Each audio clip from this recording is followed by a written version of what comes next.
and gentlemen, welcome to In the Zone. Rich Sutter, Pete Coles, the best duo since Bush Cassidy and the Sundance Kid.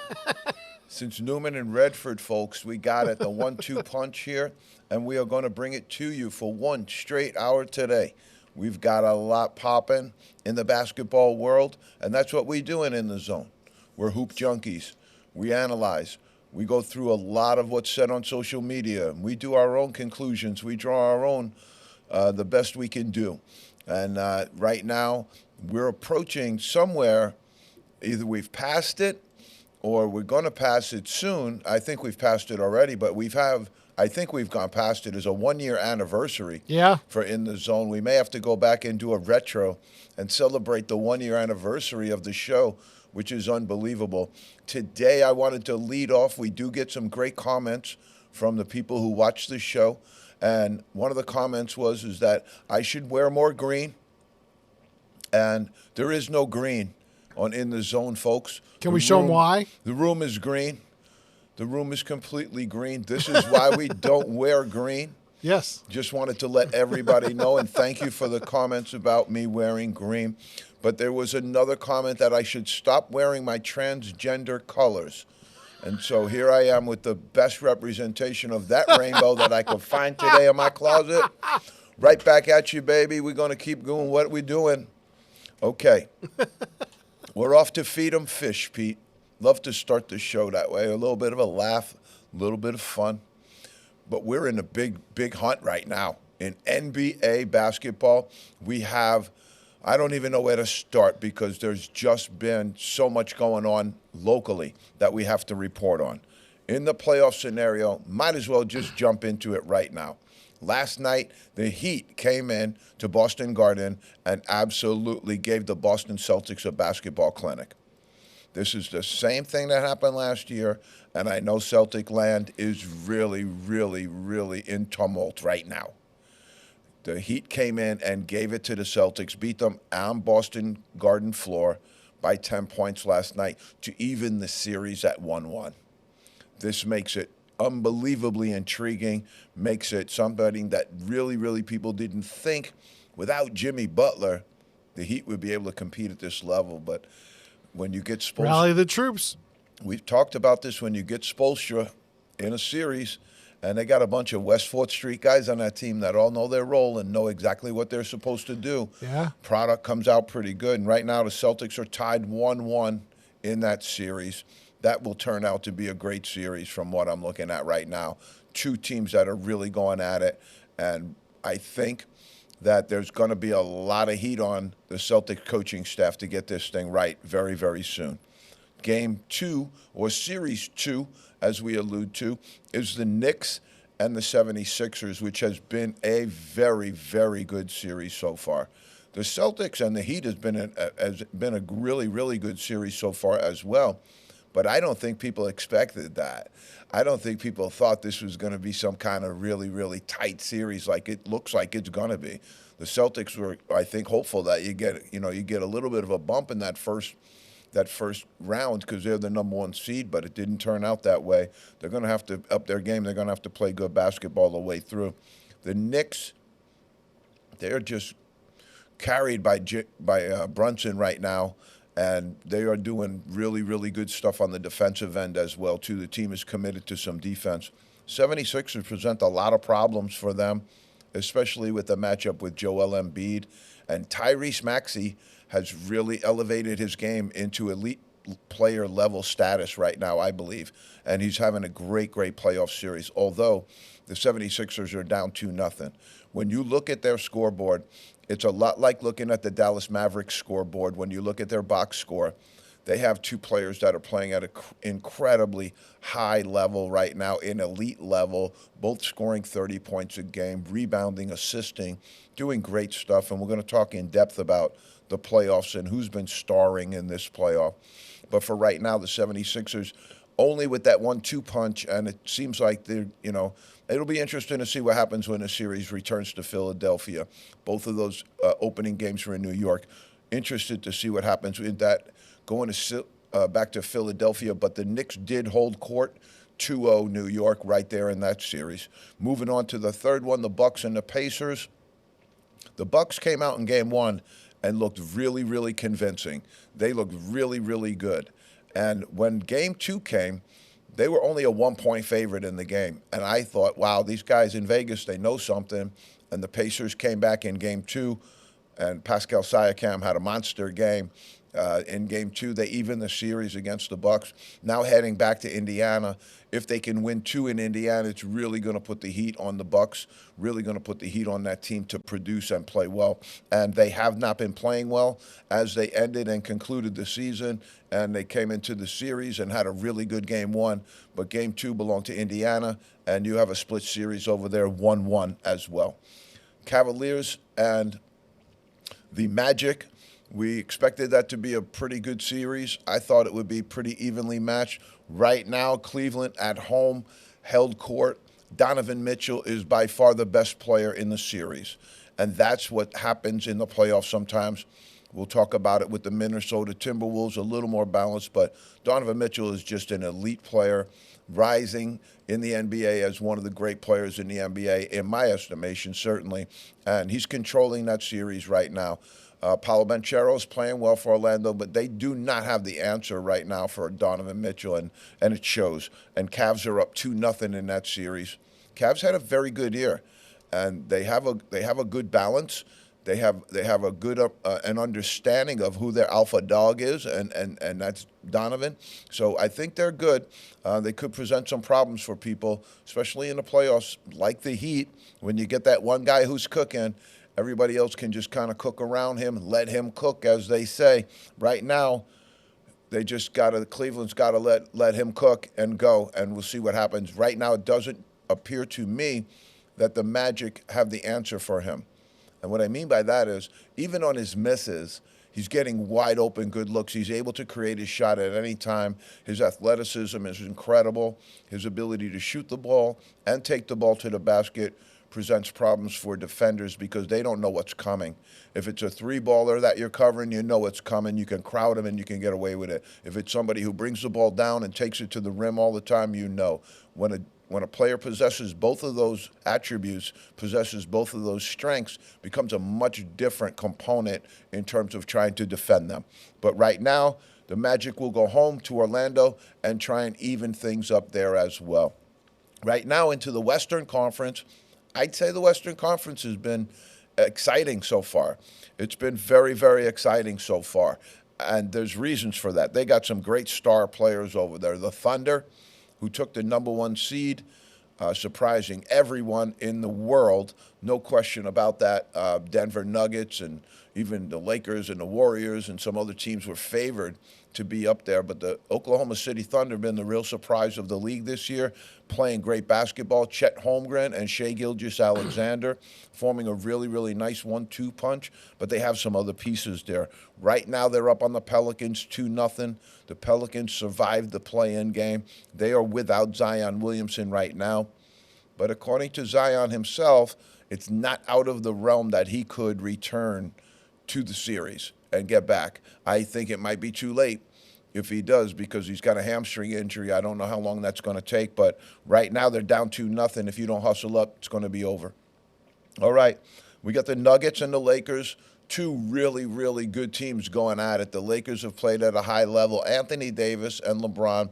Again, what you're going to find out, I think, in this playoff, I'll make a slight prediction here, is that what you're going to find out in this playoff is the teams that have more than two pieces are going to move forward. Yeah. You know, the teams that have a little bit more are going to be able to move forward. The teams that have a more balanced approach, a little more depth-driven approach, are going to probably move forward. The Lakers are down 2-0.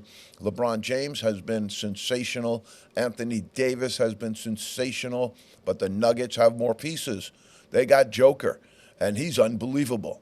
And they have Murray, and he gets a bucket every time they need one. I mean, his basket falling out of bounds the other night to win the game was absolutely sensational and drove a dagger right into the hearts of the Lakers because they thought they had that game won. They had the game won, and they should have took it. They had a chance to take a shot at Denver, the remaining champions on their home floor, and they missed it. But they're right there. I think back in LA, you might see a little bit difference there, but that puts them down 2-0.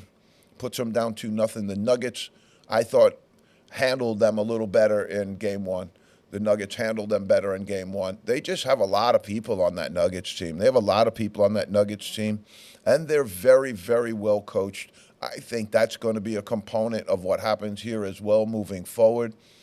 If something happens to the Celtics, they're going to look firmly at the coaching staff right there. If anything was to happen in this series, similar, they're going to look, they're looking at the coaches, right here, Nuggets, Michael Malone, championship last year, great run, repeating this year, trying to make a comeback. He's doing a great job with his team.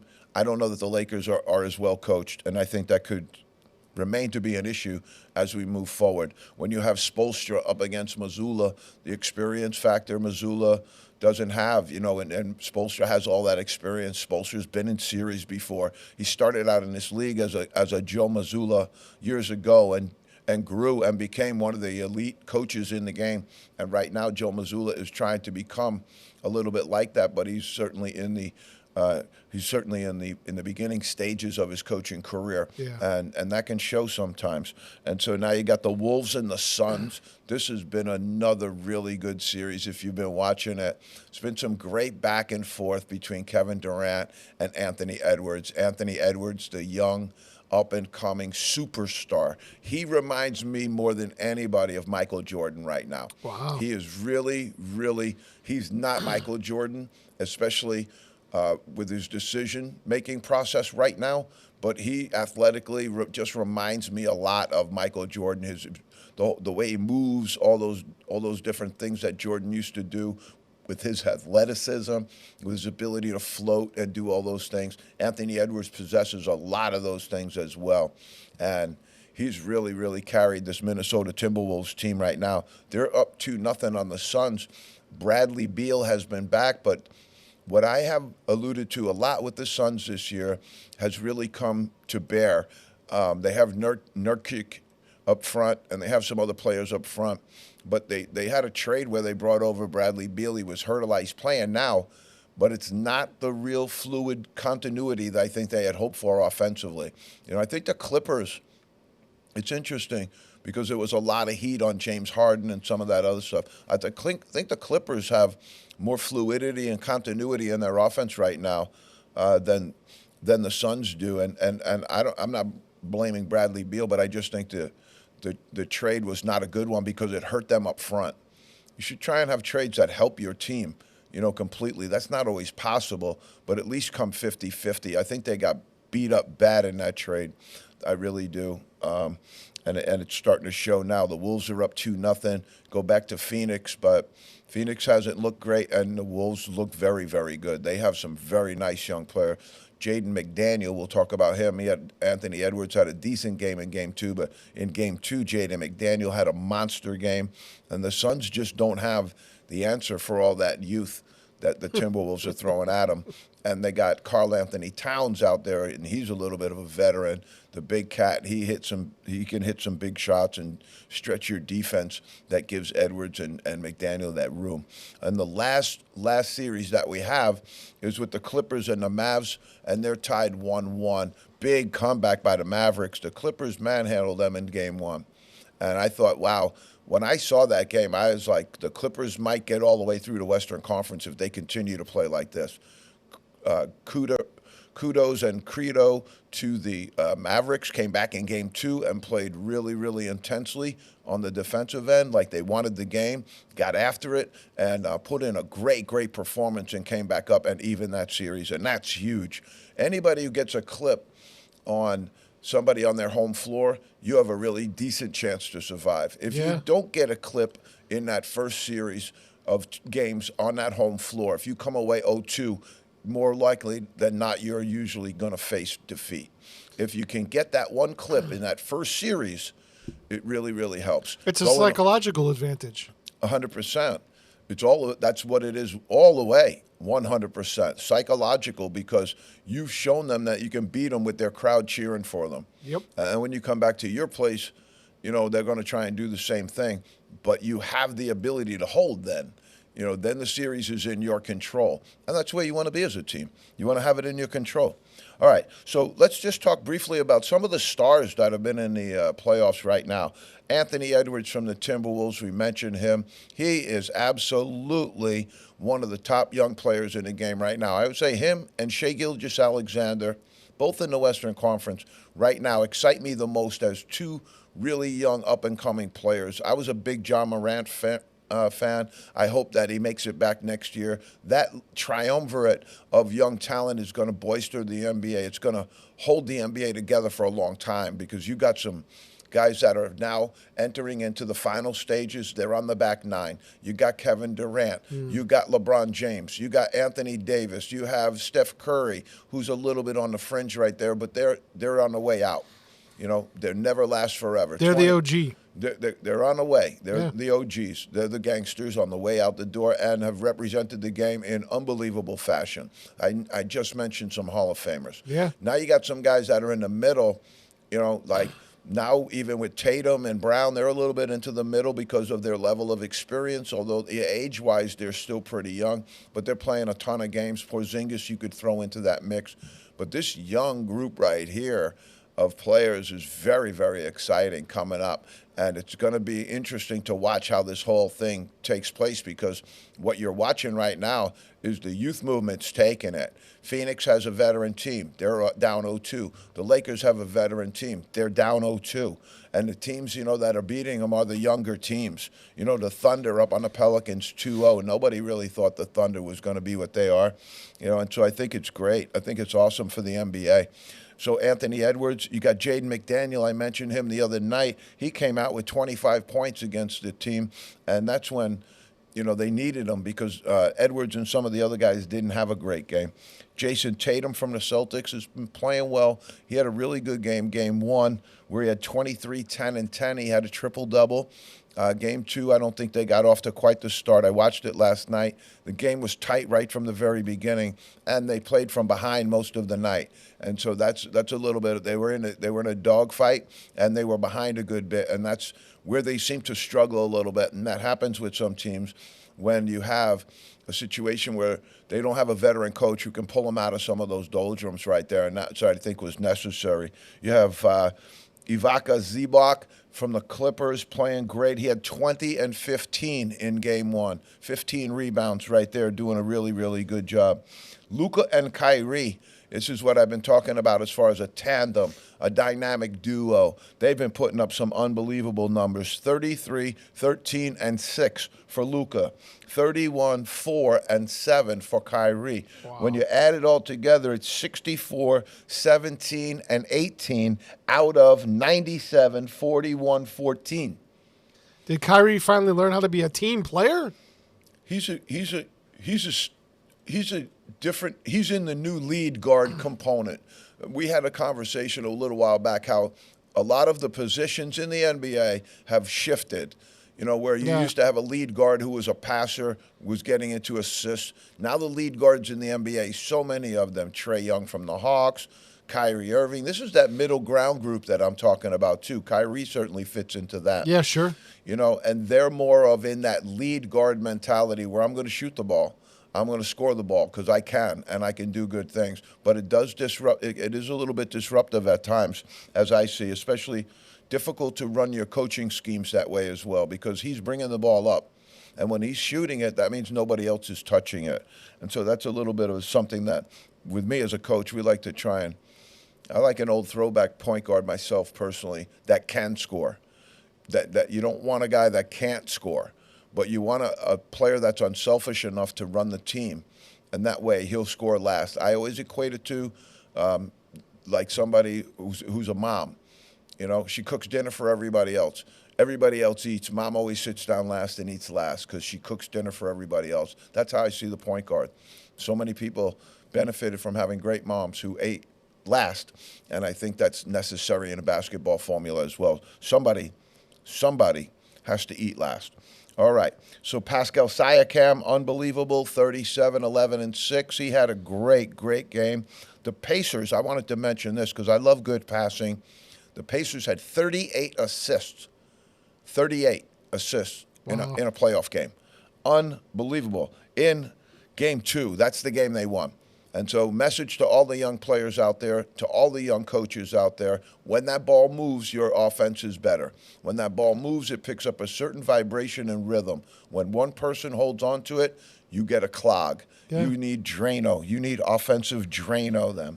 LeBron and Anthony Davis both had monster games in there. LeBron 26, 8, and 12, but they lost both games. They lost both games. I heard LeBron was a bit whiny with the officials too. Some of it's is warranted. Okay. Because one of them they had where the guy got hit clearly across the head. He gets hit in the face. It wasn't LeBron, and he goes to the basket, and then they go and watch it on review, watch him get hit in the face, and go, yeah, it wasn't a foul. I mean, it was ridiculous. On this one, I got to give him his due. All right. They had some contact down there. There was a play that wasn't even called that nobody even's talking about that I thought was actually a little bit funny because Jokic is in front of LeBron, and he's running, and he just turns around. He doesn't have the ball. They're both running, but LeBron is behind him. He just turns around and pushes LeBron and then runs to the basket and scores a layup, and the refs don't even call it. I mean, it was unbelievable. The level of what's not being called in the NBA right now is unbelievable. Joker's having an unbelievable game. Listen to this triple-double by Joker. 27, 20, and 10. Wow. Playoff game. Tyrese Maxey, 35. How does a guy go off 9 that and hard? 10. How does a guy go off that hard in the playoffs? Oh, he does that all the time. He's the guy that averaged a triple-double last year and didn't win the MVP. Now, here's Jalen Brunson. He's having good numbers. He had 24, 8, and 6 the other day. But listen to this, and this is where I had to dig a little bit on the box score. He's 8 for 29 in game 1, 8 for 26 in game 2. That's a lot of misses. Yeah. 16 of 55 total. 3-point range, 1 of 6 in game 1, 1 of 6 in game 2. He's 2 for 12 for the series. They're 2-0. So if the Knicks fans, are looking towards anything to be optimistic about that, because he's not shooting very well right now, he's your best player, and they're still carrying it. Yeah. Hart is doing a great job there for them, and Dante DiVincenzo gives them that Villanova connection, that Philadelphia connection. They're going into Philly. I don't expect they're going to be too nice to them just because they went to Villanova, though. They booed Santa Claus down there, fellas. That's Philly fan, baby. That's right. They booed Santa Claus down there, so I'd get ready for him. All right, the NBA came out with their Most Improved Player award. They gave it to Naz Reid of the Timberwolves, and for the first time in a long time, it was a very, very close race. He wound up beating Malik Monk, who came in second, only decided by 10 votes. That was as close as it got. It was 352 to 342. That's as close as that vote has been for Most Improved Player. Very, very long time. In the Heat-Celtic game, the Heat brought the heat from deep. They hit 23 threes against the Celtics that night. 23 threes. That's a lot. Okay, we're going right into the NCAA fish, Pete. And so if we could just get up our portal potty segment right here. That's our latest logo improvement for the show. We take the fish down. I had to.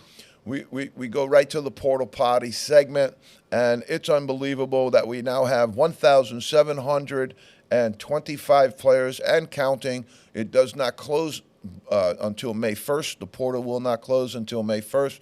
Right now we're on pace to eclipse 1,800 certainly, and maybe to go to 2,000. You never know what can happen. There's different reasons why people would be waiting at this time. Some players, I think, have entered their name in the portal and have entered their name into the NBA draft as well, so some of that needs to be mitigated.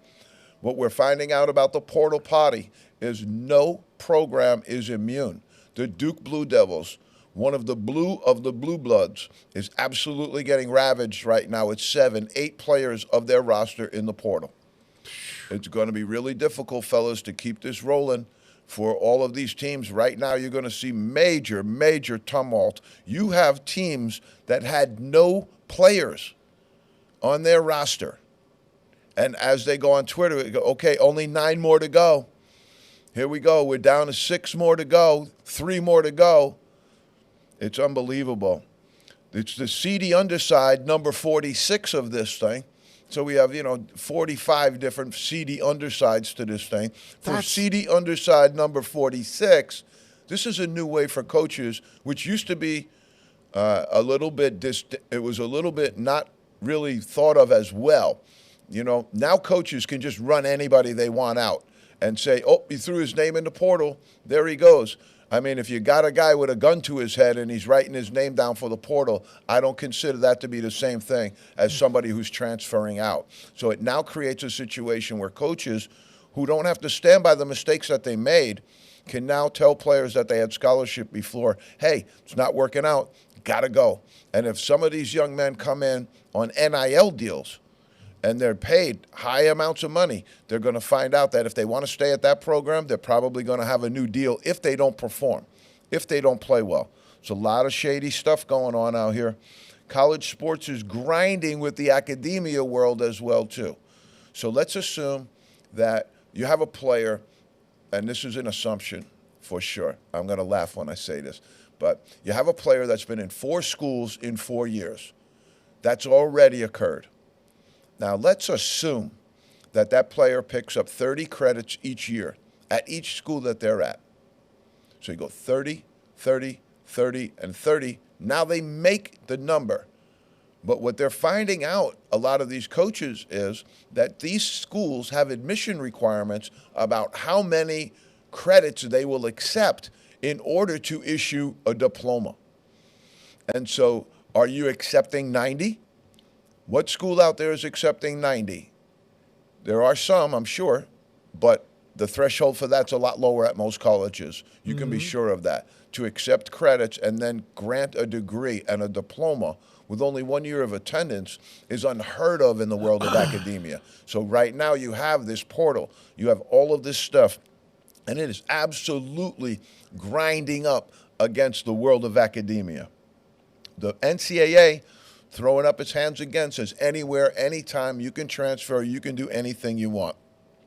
Nice kind of joke on Twitter was that they're waiting for somebody to lose in an NCAA tournament game and then transfer to another school so they can keep playing. Transfer to another school who's still alive and working it. I can't wait for that day. Even the pro leagues don't authorize that. It's unbelievable. You can't trade to another team after a certain date. Who issues the diploma in that instance? You have 4 schools with equal amount parts. 4 schools have participated in graduating this young man. Who issues the diploma in that moment? Okay? What the NIL is also doing, another seedy underside of the NIL, it's what happened in the NBA. It's what happened in some of these other leagues that have been popping up around. You now have the high price of mediocrity. You have the high price of mediocrity. UNC Tar Heels are jumping for joy. R.J. Davis has decided to return, by all accounts, for his 5th year. That will be huge for the Tar Heel fans as they kind of make a transition from a team that had Armando Baycoat, R.J. Davis, a group of young men that carried this team for a significant amount of time now, and now have one more year of R.J. Davis in order to settle this down. If Elliot Cadeau stays, that's a very, very nice backcourt, and I think that could be something for Coach Davis to build on as well, but it certainly buys them a little time as they work through this myriad of portal, signing high school kids, junior college recruits, or anybody else of that ilk. All right, but they got good news there. There are 7 teams as of April 24th, 7 out of 362, folks, that do not have any players in the portal. We're going to mention the 7 because it's easier than mentioning the 355 that do. We'd be here all day. Kansas, Marquette, Colgate, and here's 2 you're going to laugh at, Pete. Army and Navy. Can you actually throw in the portal if you're in Army and Navy? I think the federal government would have something to say about that. You might want to talk to Uncle Sam about that one. Something you signed on the way in. I think you're going to be there. Binghamton and South Alabama. Those are the 7 schools that do so even UConn does? not have. UConn's got portal potty. Wow. UConn has portal potty. They do. All that preaching we heard on CBS during the tournament saying we got a program here. Everybody's together. Yeah, I don't think they have a lot of it. I mean, you have some of these schools have been absolutely ravaged.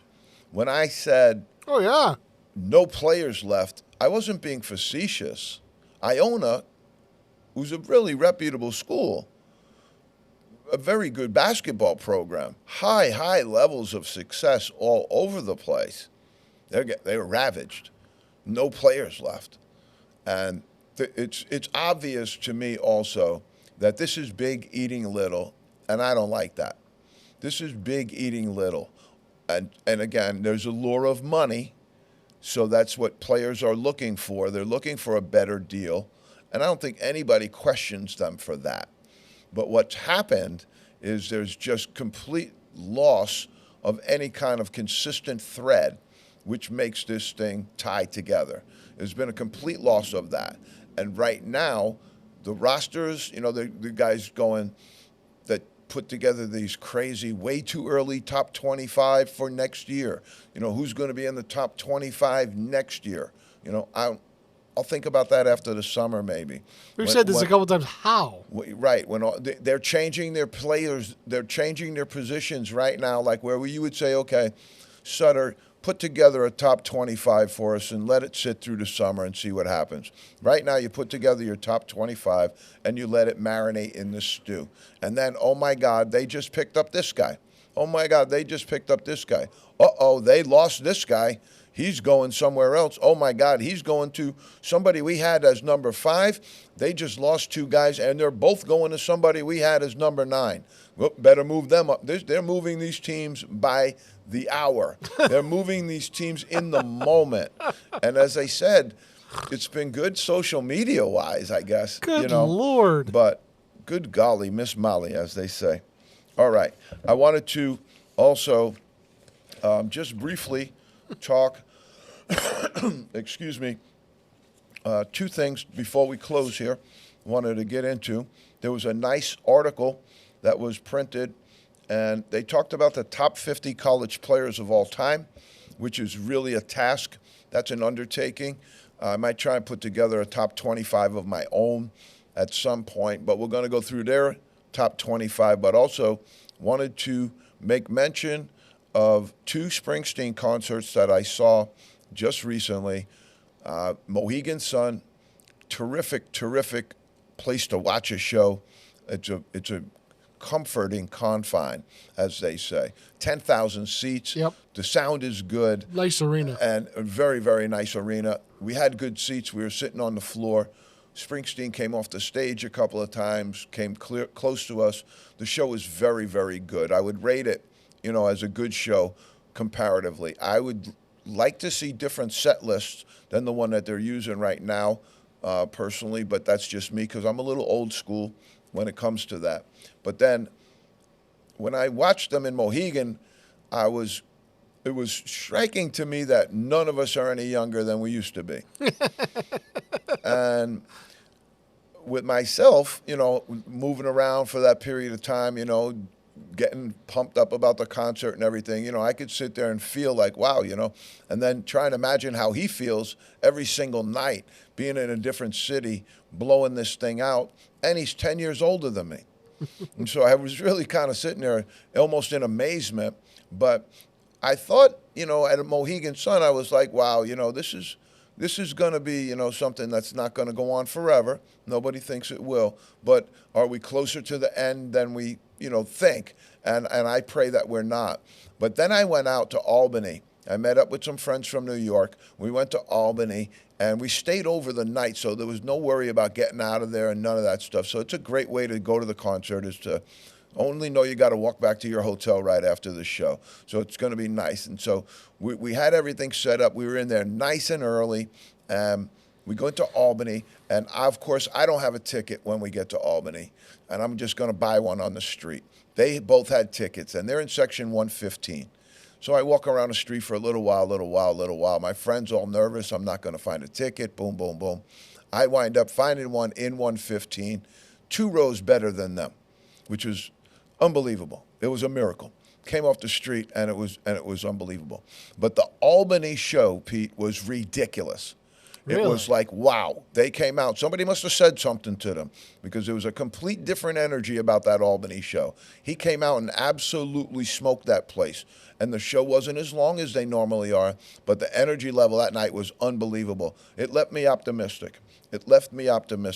Okay, let's shoot through in the last segment that we have here on the show. And thanks to all the people who watch our show and to all the people who've for us to be in this for a year and have done the shows that we've done and really, we're getting better at it every day with Portal Potty and Feed 'em Fish, and we're throwing you all sorts of different stuff that we hope you like. But the basketball stuff here is really what is the common thread. And we know there's a real lot of fans out there, and this commonality brings us together. And right now, we're in the high season, as they say. Mm-hmm. So there are people who put out lists all the time. This list I thought was a little interesting. I would have some real significant issues with the list, but I wanted to go through it a little bit, and I'll go backwards if you want, and I'll give you the top 30 that they had. They had 50.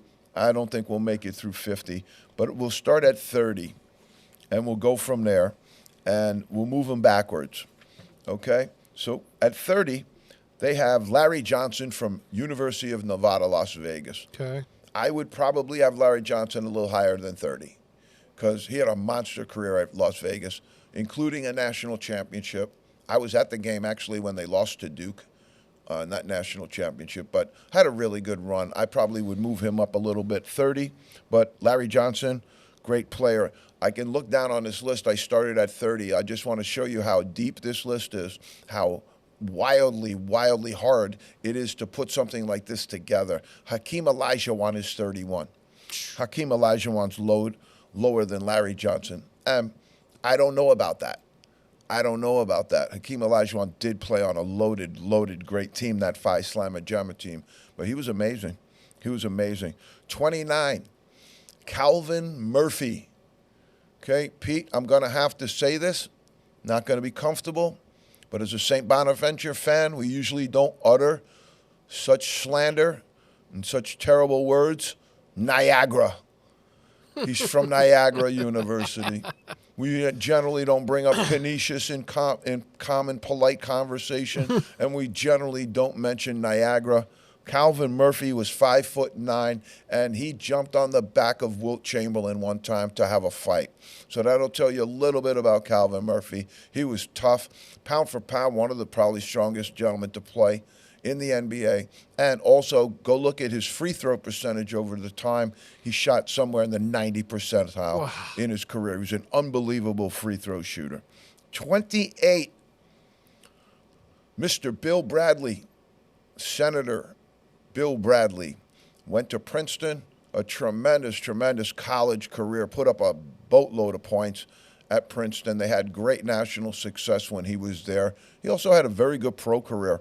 And that's somebody who will, by definition, says that you can make it in basketball without a great deal of athletic ability, because he didn't have a great deal of athletic ability, but he was absolutely brilliant to watch out on the court, the way he moved and the way he did things. He was just brilliant the way he moved them. There were some great matchups when I was younger with him and John Havlicek, and that was just unbelievable to watch, because Havlicek was the blue-collar, gritty, hard-working guy that didn't have a bicycle and would run you all over the place.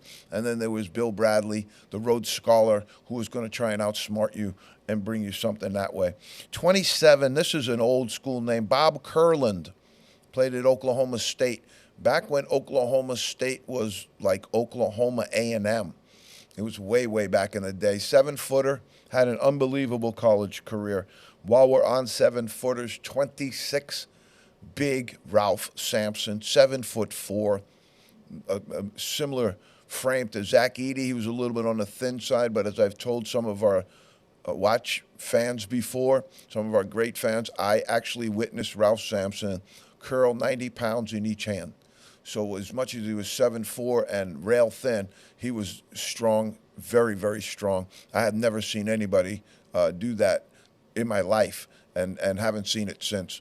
And to my knowledge, there was only one other person at the University of Virginia that could perform that task, and he was the strength and conditioning coach who was like a world-renowned bodybuilder. So it's always interesting. It's not always what you see. All right, so here's one I probably would disagree with in the 25 spot. Maybe I could see him in the top 50, but Doug McDermott from Creighton, I wouldn't have him that high. Wouldn't have Dougie that high. No, he had a great career. These two gentlemen back to back are two I'm going to be somewhat critical of, just in their positioning. Certainly had great careers. And if you look at them in their pro confine, you wouldn't say, yeah, they went on and had great pro careers, because they didn't. But 25 for Dougie McDermott is a little too high for me. And you also have Jimmer Fredette in at 24, the BYU sensation, also out of upstate New York, very, very close to us. I just don't see them that high. I could see Fredette in that frame, but you're going to see some unbelievable names. I'll read a few that are below them, and if you think Hakeem Olajuwon doesn't belong above Doug McDermott, I think we probably have a conversation about that. If you're looking at it from a purely numerical standpoint and their length of their career and what happened over that time, yeah. If we're looking about two guys, and I'm a captain of a team in a schoolyard, and there's Hakeem Olajuwon on one end and Doug McDermott on the other, I'm going to take Olajuwon every day and twice on Sunday. 23, very underrated player back in the day. He shot his free throws underhand and also was in the 90 percentile with it. Kidding. Rick Barry. He played at the University of Miami. He was a great basketball player. People don't realize his Golden State Warrior career was unbelievable. He was a very, very good basketball player. Number 22, Patrick Ewing, Georgetown. Unbelievable college career. Had Georgetown in the finals. They won a national title. They lost the one where they lost to North Carolina, where Freddie Brown was coming down and panicked and threw the ball to James Worthy from North Carolina and cost him a shot to win the game. But Ewing was absolutely dominant in his time at Georgetown, and certainly I could see him in the 22 spot. Possibly, maybe you'll listen to some of these other names and think maybe he could be higher. In my time, and I think that's relevant, in my time he was an absolute dominant player, and so I think that matters more. Gives a little weight to you, yeah. Well, just because you witnessed it, it's kind of like the conversation we had when people talk about LeBron and Michael Jordan, LeBron James and Michael Jordan. So you have LeBron James as the younger people. Most people think that he was the greatest player, that are younger, of that younger generation, because they got to see him. But they didn't get to see Michael Jordan. People that have a tendency to be a little bit more old school think Michael Jordan, because we watched that when it was relevant to us, and I think that matters. I think that's what they call bias, Pete. 22, Patrick Ewing, pretty good spot for him, though. 21, Len Bias, on very, very sad note, what occurred with Len Bias, with his drafting of the Celtics. And Yep. there was so much very, very... unrealized potential because of that. Unrealized potential, but also something that was very, very much part of the sports world at that time. Was the rampant drug abuse that was going on there. A lot of people don't know to that level that was going on. Number 20, one of my favorite players of all time growing up, Austin Carr, superstar out of Notre Dame. What a great guard. He had 63 points in a college game. He was unbelievable to watch, and I loved him. And when I was a young player growing up, I tried to be a little bit like Austin Carr, because I just loved the way he moved with the ball and the way he could score baskets. Elgin Baylor at 19 out of Seattle University. Unbelievable athlete. At the time, could hang in the air and was known for his ability to go up in the air, and when everybody else came down, he was still up there. And so Elgin Baylor at the 19th spot for Seattle University. Here's a name everybody knows, loves. This guy was a beloved basketball player. People generally love this guy. Tim Duncan, Wake Forest, big TD, and success on the college level for sure, and unbelievable success as a pro as well. Exceeded his college career as a professional for sure, but as a college player had a tremendous, tremendous college career. Certainly worthy of all the accolades. I think you're going to be a little surprised that this one's as deep as it is. But when you analyze, it goes back to the schoolyard scenario or the analysis scenario. Schoolyard scenario, I take Michael Jordan over any of these other guys on the list every day. But they have him 17th as of all time, and some of that is relevant as well. These guys have been speaking to Ken Palm. I think some of it, but some of it's relevant because Jordan only stayed 3 years. It's true. Some of the other had benefit of 4 years. But also, Jordan really blossomed in the pros and really became a different type of player. Yeah. When he played at North Carolina, he had James Worthy, Sam Perkins. There was just a lot of great players around him until Kenny Smith was on that team. A lot of really, really good talent around him. So he didn't blossom until a little bit later. But to say that he's 17th, I don't know. I'm not sure about that. 16th, Tyler Hansbrough, North Carolina, Psycho T. Had a great career at North Carolina. I think this is too high. I think him being 16 is too high. It's okay, but I think that's way too high. I think Fredette, too high. I think they all belong, certainly, but when you see some of the names that are beyond this, when we talk about what's beyond it, we'll see. Danny Manning, 15th at Kansas, national championship, coached by Larry Brown. Went on, had a good pro career, and it's a decent coaching career as well right now. Christian Laettner, maybe the most hated man in the history of basketball. Christian Laettner from Duke, 14th. I think that's a pretty good spot for him. Yeah. He was great. Yeah. He was unbelievable. He hit big shots. He was on mega winning teams, won the national title with some of his teammates. Bobby Hurley and that team won the national title after they had gotten blasted the year before. So it was a good comeback story as well. But that's 14. Wait till you hear the rest of these guys. You'll get to see. Tom Gola from LaSalle, old school name. Mr. Rebound, one of the great rebounders of the game. Number 12, again, growing up, this was a guy I really, really liked, but could not emulate. Where I could be Austin Carr in the schoolyard every single day, I could never be David Thompson because David Thompson was a high flyer, the first gentleman that you ever really saw catch an alley-oop basket. They had a 5'7" point guard named Monty Tao. They had a 7'4" center named Rick Burleson, and they had David Thompson on that team. One of the North Carolina State, one of the great teams of all time. If I put together top 25 teams that I've seen, they would certainly be up there. They beat Bill Walton's UCLA team, and they wound up winning the national title. But David Thompson would catch a pass from Monty Tao on the baseline and just catch it and take it right to the basket. And it was the first alley-oop that people ever saw and were amazed by. And he was a very, very good basketball player in as well as being a really, really good athlete. When you think David Thompson, think Michael Jordan, just not as good. Probably just a hair under as good as Michael Jordan, but that's how good David Thompson was. David Thompson was an unbelievably good player. Jerry Lucas, I was really surprised to see his name this high because he's old school, but Jerry Lucas at Ohio State, some of his teammates were John Havlicek, some of his teammates were Bobby Knight as well at that Ohio State team. So they had a really, really good team there, but Lucas was unbelievable when he was in college, also had a really, really good pro career. He was one of the first big men that they let face the basket and shoot from outside. He had a great ability to shoot the ball from the foul line area and around. He had this little push shot. But another little-known fact about Jerry Lucas was that he could remember huge portions of the phone book. He had an unbelievable memory, and he would sit down and read the phone book and then tell you, okay, Coles, C, 776, and he'd give you your phone number.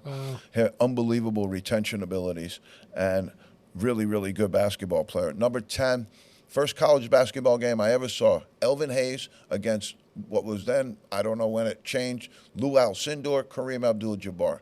Jabbar was a freshman. Elvin Hayes was older. It was a West Coast game, and I had to try and stay up late for it. I remember being in my aunt and uncle's house watching the game and probably falling asleep before too much of it went on.